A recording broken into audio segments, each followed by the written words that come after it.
বাংলাদেশ থেকে আমাদের একজন বন্ধু এসছে, ওকে আমরা আতিথেয়তা করবো। এবার পেছনটা ঘুরবে, ও লাথি মেরে আতিথেয়তা করবো বলছে। পাসপোর্ট দিলে কি হবে? পেছনটা ঘুরে আতিথেয়তা করবো, আতিথেয়তা। ওই কথায় বলে না, বাঙালির মন বাড়িতে একদম টেকে না, তাই মন সবসময় জানা অজানার খোঁজে বেরিয়ে পড়ে। সেই ভেবেই আজ আমরা যাচ্ছি একটা অন্যরকম ডেস্টিনেশন। দেশে থেকে বিদেশে যাওয়ার শখ কার না হয় বলুন তো, সেটাও যদি হয় মাত্র 30 টাকায়, তাহলে সেই রকমই একটি জায়গার উদ্দেশ্যে আজ আমরা রওনা দিলাম। জায়গাটির নাম গেদে স্টেশন। কি দেখতে যাবেন? ভারত ও বাংলাদেশ বর্ডার। এখানে ঘুরতে যাওয়ার সঠিক সময় না, সেটা এখন বলবো না, সেটা ভিডিওর শেষে জানতে পারবেন। ভিডিওটা একদম স্কিপ না করে শেষ পর্যন্ত দেখার অনুরোধ রইল। চলুন গেদে বর্ডার থেকে ঘুরে আসা যাক। আমরা এখন পৌঁছালাম শিয়ালদা স্টেশনে। তারা আসছে, যাদের অপেক্ষা করছিলাম তারা চলে এসেছে ফাইনালি। এইখানে একজন দাদা রয়েছে পাশে, আর এইদিকে একজন রয়েছে। হাটি স্টেশনে নেমেছি, এখন আমরা খাবারের দোকান খুঁজছি, খাওয়া দাওয়া করবো। আমরা পেয়ে গেছি খাবার, এখন খেতে বসেছি। ওটা আসছে, আমি এখনো স্টার্ট করিনি, স্টার্ট করবো। ফাইনালি আমরা পৌঁছলাম গেদেতে, গেদে বর্ডারে। এখন না বর্ডারে না, জাস্ট স্টেশনে। এখন আমরা বর্ডারের দিকে যাচ্ছি সামনে।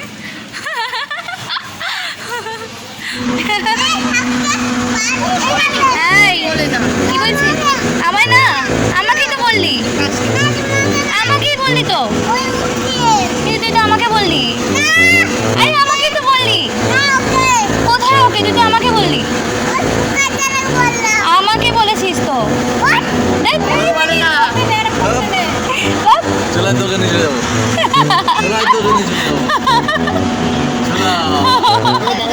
আমরা একজন দাদাকে পেয়েছি আমাদের বাংলাদেশের, ভালো লাগছে দেখে যে আমরা মানে বাড়ি কুষ্টিয়া। হ্যাঁ, আচ্ছা আচ্ছা আচ্ছা আচ্ছা। না, আমরা মানে বাংলাদেশ ভারতের একটা বর্ডার, মানে একটা ইমোশন জড়িয়ে আছে। তো সেই জায়গা থেকে আমরা এখানে গেদেতে এসেছি, আপনাকে পেয়েছি, খুব ভালো লাগছে। কথা বলেও খুব ভালো লাগছে, বাংলাদেশি একজনকে পেয়েছি। আমি বর্ডারে আছি, কুষ্টিয়া, আমি থাকি বাগেরহাট। শিয়ালদা থেকে তোমরা ডিরেক্ট চলে যেতে পারো গেদে স্টেশনে। বন্ধু বান্ধবদের নিয়ে একটা দিন কাটানোই যায় এখানে। আমরা এখন বর্ডারের দিকে যাচ্ছি, ছাতা মাথায় দিয়ে। এদিকটা ইন্ডিয়া, এদিকটা বাংলাদেশ। ওই তো লেখা আছে, এখানে লেখা আছে দেখো, এদিকটা ইন্ডিয়া, এদিকটা বাংলাদেশ। আমরা এখন আছি ইন্ডিয়াতে, ওইদিকে রয়েছে বাংলাদেশ। আর স্টেশনে নেমে একটুখানি সামনে বানপুর, তো সেই অবধি কোনো ফটোগ্রাফি করা যাবে না, তারপরে ফটোগ্রাফি করতে পারবো। এখানে অনেক ক্যাম্প ট্যাম্প রয়েছে, আরামসে ফটো তুলতে পারবে। হ্যাঁ হ্যাঁ হ্যাঁ হ্যাঁ হ্যাঁ, বলবে এইটাই বাংলাদেশ। এই দেখো, বাংলাদেশ থেকে আমাদের জন্য লেজ নিয়ে এসছে সন্দীপ দাদা। আমরা এখন যেখানে আছি, পেছনটাও সবুজ, সামনেটাও সবুজ, কিন্তু সামনেটা একটা অন্য ব্যাপার আছে। পেছনটা দেখো আমাদের ইন্ডিয়া, আর এরম ঘোরালেই দেখো কাঁটা তারের বেড়া, আর ওইদিকে বাংলাদেশ। মনে একটা আলাদা ফিল আসছে। দারুণ ইন্টারেস্টিং, দারুণ ইন্টারেস্টিং। আর এখানে এসে কিছু কিছু ইন্টারেস্টিং কথা শুনতে পেরেছি, সেটা এখন না, এটা পরে বলবো। আর এই সোজা দেখো বর্ডার লাইন সব, আমরা আমাদেরকে না বলেছিল ঢুকতে দেবে না, পারমিশন নিয়ে এই পর্যন্ত আসার একটা ব্যবস্থা করেছি। তবে হ্যাঁ, এখানে মোটামুটি একটা অ্যামাউন্ট ওরা বলে দেয়, সেটা দিলে মোটামুটি এপার থেকে উপরে যাওয়া যায়, ওরা নিয়ে যায়। হ্যাঁ, কিন্তু তার জন্য অবভিয়াসলি সব ডকুমেন্টস দরকার না, পুরো পাসপোর্ট, ভিসা এবং পুরো আইডি প্রুফ, শুধু সাইন না, তোর হাতের ছাপ, এইসব কিছু অনেক কিছু দেখিয়েও যেতে লাগবে। বাংলাদেশে অত রোদ না থাকলে ইন্ডিয়া প্রচন্ড রোদ, তাই ছাতাটা কাটালাম।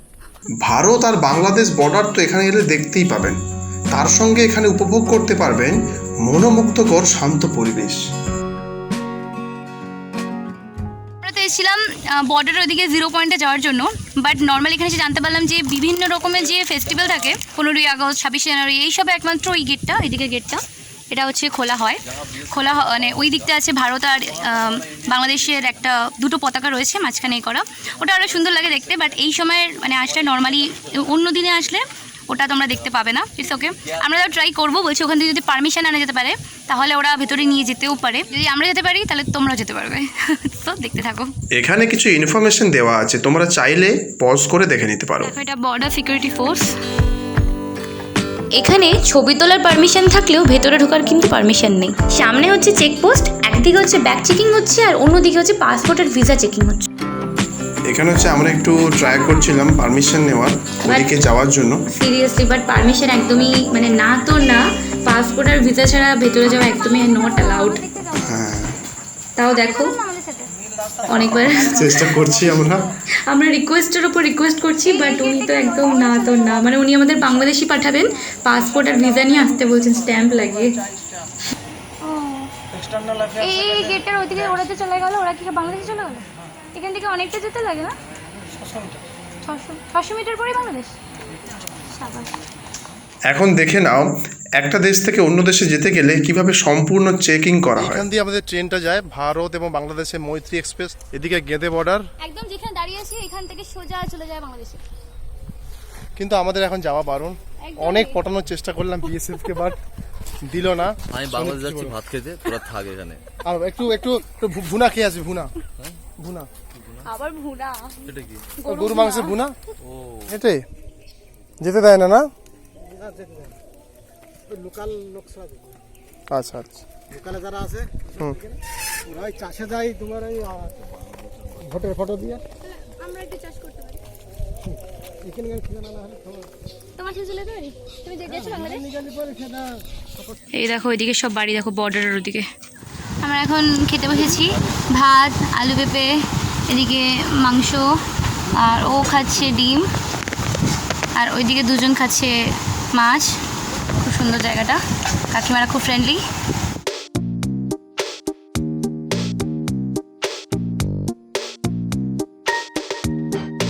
এটা হচ্ছে আমাদের ইন্ডিয়ান আর্মির প্রশিক্ষণপ্রাপ্ত কুকুর। তো আমরা একটু খেলা করছিলাম সবাই মিলে, যদিও সেটা পারমিশন নিয়ে। এখানে বর্ডারে পারমিশন ছাড়া সত্যিই কোনো কিছুই হয় না। এখন আমরা ওয়েট করছি মৈত্রী এক্সপ্রেসের জন্য, ওই পার থেকে আসবে বাংলাদেশ থেকে। বাংলাদেশ থেকে আসবে, আমাদের এই প্ল্যাটফর্ম থেকে বের করে দেবে বাইরে, আমরা বাইরে থেকে দেখব। এই যে এদিকে যে দেখছো এটার ওই পারে চলে যাবে। মারছে, থাকতে দেবে, কোনো আশার আলো নেই, সব অন্ধকারই অন্ধকার। আমাদের ওই দিকটা চলে যেতে হবে, কোনো প্রবলেম নেই, চলে যাবো। কিন্তু বাইরে থেকে দেখাবো, হ্যাঁ। চোখকে তো বন্ধ করতে পারবে না, ক্যামেরাকে বন্ধ করতে পারবে না। বার করে দিয়েছে ওই পারে স্টেশন, এই পারে আমরা। ফিল হচ্ছে এটা একটা বর্ড, দেখো দরজা পর্যন্ত আটকে দিয়েছে, মানে একদম বিশ্বাস করে না আমাদের কিছু। এই দেখো গাইড চলে এসছে আমাদের প্রিয় মৈত্রী এক্সপ্রেস। এই বাংলাদেশ, ওহো আমার মামা বাড়ি থেকে আসছে, মামাকে টাটা করে দাও, বাই বাই। ভারত বাংলাদেশ বর্ডারে গিয়ে সত্যি কথা বলতে এই ট্রেনের দর্শন পাওয়া ভাগ্যের ব্যাপার। এখানে সব টাকা আদল বদল করা হয়, পাউন্ড, ইউরো, ডলার। এরা হচ্ছে টাকা পয়সা যে করে তার ডিলার। এরা দুজন টাকা পয়সা এপার ওপর করে। মুখটা দেখে নাও, মুখটা দেখে নাও। এই দেখো আমি 10 টাকা দিয়ে 12 টাকা পেয়েছি, বাংলাদেশি 12 টাকা। এই দেখো বাংলাদেশি 5 টাকা। দেখো এটা হচ্ছে American dollar, $2। C the United state of American লেখা আছে। এটা নিতে গেলে কত দিতে হবে? 80 টাকা। এটা নিতে গেলে 80 টাকা দিতে হবে। এটা হচ্ছে দুবাইয়ের, দেখো 1 টাকা, দুবাইয়ের 1 টাকা না 10 টাকা, 10 টাকা, 10 ও ইয়েস এই যে 10 টাকা। এটা সৌদি আরবের 5 টাকা। দেখো এই টাকাটা খুব সুন্দর টাকা, বেশ মোলায়েম। 50 টাকা। এটা আমেরিকান 100 টাকা। এটা নিয়ে একটা ইনকার ইন্টারেস্ট। এটা 8000 টাকা দাম। হ্যাঁ এটা হচ্ছে দুবাইয়ের কত, 20 টাকা। এই দাদাটি হচ্ছে খুব ভালো, আমাদেরকে একটা টাকা ভালো করে বুঝিয়ে দেখিয়েছেন, কোনটার কত ভ্যালুয়েশন সেটাও দেখিয়েছেন। থ্যাংক ইউ দাদা। দারুণ মজা লাগলো, এখানে অনেক রকম টাকা দেখলাম, আর তার সঙ্গে তার ভ্যালুয়েশনও দেখলাম যে ইন্ডিয়াতে তার ভ্যালুয়েশন কত। এখন ট্রেনে উঠতে হবে। এখানে ঘোরাটা খুব ভালো হয়েছে, দারুণ ঘুরলাম। হাসি মজা করতে করতে আজকের দিনটাও শেষ হয়ে গেল, তার সাথে ভিডিওটাও। যদি তোমাদের ভিডিওটা ভালো লাগে তাহলে একটা লাইক করবে, কমেন্ট করবে, অ্যান্ড যদি মনে হয় ভিডিওটা ইনফরমেটিভ তাহলে তোমাদের বন্ধুবান্ধবের সাথে শেয়ার করে দিও। আজকের মতো এখানেই শেষ করলাম, খুব শিগগিরই ফিরে আসবে একটা নতুন ভিডিওর সাথে, একটা নতুন দিনের সাথে। টাটা। আর সাবস্ক্রাইব করতে কিন্তু একদম ভুলবে না।